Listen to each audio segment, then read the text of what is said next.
Live मध्ये आपलं स्वागत। बुलेटिनच्या सुरुवातीला एक नजर महत्त्वाच्या हेडलाईन्सवर।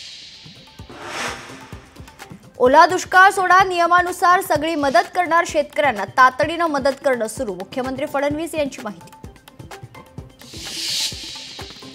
अतिवृष्टीने नुकसान झालेल्या शेतकऱ्यांसाठी सरकारकडून मदत जाहीर।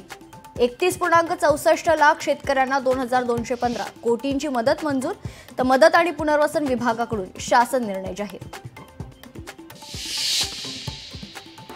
मराठवाड्यातलं नुकसान मोठ्या प्रमाणावर, राज्यासह केंद्रानं नुकसान भरपाई जाहीर करावी। खासदार संजय राऊत यांची मागणी। मराठवाड्यातलं संकट मोठं, केंद्रानं नैसर्गिक आपत्ती निवारातून मदत करावी। शरद पवार यांची मागणी। 70 लाख एकर पिकांचं नुकसान, पंचनाम्याचं काम युद्धपातळीवर सुरू। दिवाळीपूर्वी नुकसान भरपाई देण्याच्या दृष्टीनं राज्य सरकार प्रयत्नशील। कृषी मंत्री दत्ता भरणेंची ग्वाही।